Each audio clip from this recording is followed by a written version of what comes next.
Assalamualaikum, halo adik-adik, ketemu lagi dengan kakak di channel Kimatika. Di video kali ini, kita akan belajar materi kimia kelas 11 yaitu tentang larutan penyangga. Di mana pada bagian ini, yang akan kita bahas adalah apa itu larutan penyangga, jenis-jenis larutan penyangga, dan cara kerja larutan penyangga. Larutan penyangga atau yang disebut juga dengan larutan buffer adalah larutan yang dapat mempertahankan pH-nya agar tidak mengalami perubahan yang berarti karena adanya penambahan asam atau basa maupun pengenceran pada batas-batas tertentu. Kita langsung ke contoh soal ya. Perhatikan data uji pH beberapa larutan. Di sini ada 5 larutan, larutan P, Q, R, S, dan T. Masing-masing larutan ini diketahui pH awalnya, kemudian pH setelah penambahan sedikit asam, dan pH setelah penambahan sedikit basa. Larutan yang merupakan larutan penyangga adalah, ingat, larutan penyangga adalah larutan yang dapat mempertahankan pH-nya atau tidak mengalami perubahan yang berarti. Jadi, kita lihat satu persatu ya. Untuk larutan P, pH awalnya adalah 3. Setelah ditambah sedikit asam, pH-nya menjadi 1. Berarti turun ya. Setelah ditambah sedikit basa, naik menjadi 4. Berarti larutan P bukan larutan penyangga. Karena perubahannya jelas ya, atau terlalu besar. Kita lihat lagi untuk larutan Q, pH awalnya 5. Setelah ditambah sedikit asam, hanya berubah menjadi 4,9. Setelah ditambah sedikit basa, hanya berubah menjadi 5,1. Berarti larutan Q merupakan larutan penyangga. Untuk larutan R, pH awal adalah 8, setelah ditambah sedikit asam, hanya berubah menjadi 7,9. Ditambah sedikit basa, hanya berubah menjadi 8,1. Berarti R juga termasuk larutan penyangga. Untuk larutan S, pH awal 9, ditambah sedikit asam menjadi 8,5, ditambah sedikit basa menjadi 10,5. Perubahannya juga besar ya, berarti larutan S bukan larutan penyangga. Berikutnya, larutan T, pH awal 10, setelah ditambah sedikit asam menjadi 8,5, setelah ditambah sedikit basa menjadi 11,0. Berarti larutan T juga bukan merupakan larutan penyangga. Berarti larutan yang merupakan larutan penyangga adalah larutan Q dan larutan R. Oke, cukup jelas ya. Sekarang kita lanjut ke jenis-jenis larutan penyangga. Larutan penyangga terdiri dari 2 jenis. Yang pertama adalah larutan penyangga asam. Sesuai namanya, larutan penyangga asam adalah larutan penyangga yang bersifat asam atau memiliki pH kecil dari 7. Kemudian, pada larutan penyangga asam mengandung asam lemah dan garamnya.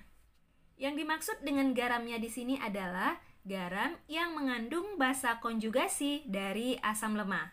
Jadi, dapat dikatakan bahwa larutan penyangga asam adalah larutan yang mengandung asam lemah dengan basa konjugasinya, di mana basa konjugasi ini dapat diperoleh dari garam. Nah, contoh dari larutan penyangga asam ini, misal asam lemahnya adalah CH3COOH. Berarti basa konjugasinya adalah CH3COO-. Ingat, asam dengan basa konjugasinya itu hanya beda 1H+. Jadi untuk menentukan basa, tinggal kurangi 1H+ dari asam. Kemudian basa konjugasi atau CH3COO- ini dapat diperoleh dari garamnya, yaitu CH3COONA atau CH3COO2 kali Ca atau garam lainnya yang penting mengandung CH3COO-. Oke, jelas ya? Lanjut ke jenis larutan penyangga yang kedua, yaitu larutan penyangga basa. Larutan penyangga basa adalah larutan penyangga yang bersifat basa atau memiliki pH besar dari 7. Larutan penyangga basa mengandung basa lemah dan garamnya. Larutan penyangga basa mengandung basa lemah dan garamnya, di mana garamnya ini harus mengandung asam konjugasi dari basa lemah. Contoh larutan penyangga basa adalah NH3. NH3 di sini berarti basa lemah ya, dan garamnya. Nah, sebelum menentukan garamnya, kita tentukan dulu asam konjugasi dari basa lemah NH3. Berarti untuk menentukan asam konjugasi, tinggal tambahkan 1H+ pada basa lemahnya menjadi NH4+. Jadi, garamnya harus mengandung NH4+, atau NH4+ bisa diperoleh dari garam. Contohnya adalah NH4Cl, atau garam lain yaitu NH4 2 kali SO4. Jadi garamnya ini harus mengandung asam konjugasi dari basa lemah NH3 yaitu NH4+. Oke, agar lebih jelas kita akan membahas contoh soalnya. Campuran larutan-larutan berikut yang merupakan larutan penyangga adalah A. NaOH dan NaCH3COO, B. HBr dan NaBr, C. HCl dan NH4Cl, D. CH3COOH dan NH4Br, atau E. H2CO3 dan NaHCO3. Nah, untuk menjawab soal ini, kita harus bisa membedakan ya, mana yang termasuk asam kuat, asam lemah, basa kuat, basa lemah, maupun garam. Kemudian ingat, larutan penyangga itu terdiri dari asam lemah dengan garamnya atau basa lemah dengan garamnya.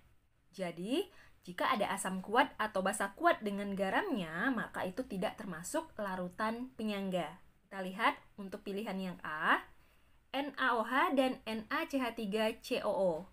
NaOH adalah basa kuat, NaCH3COO adalah garam. Berarti yang A bukan termasuk larutan penyangga.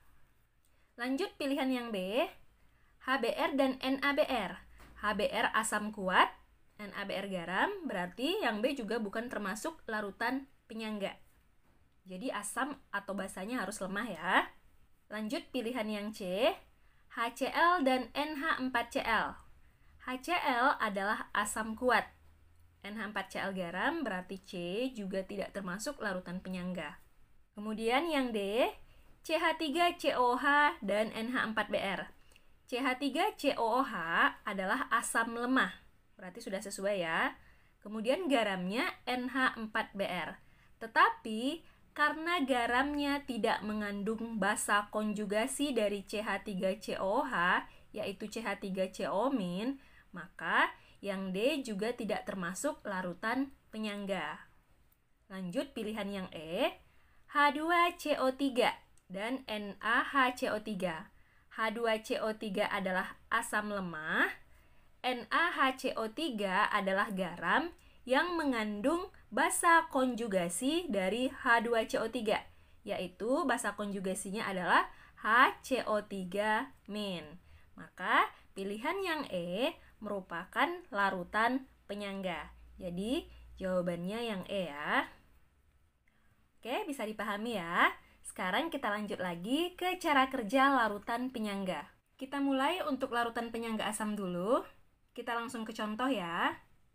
Misal larutan penyangga asamnya adalah CH3COOH dan CH3COONA.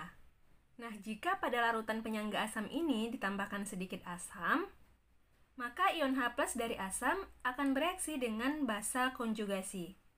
Berarti untuk larutan penyangga ini basa konjugasinya adalah CH3COO- ya. Kita tulis reaksinya. CH3COO- ditambah H+ menghasilkan CH3COOH.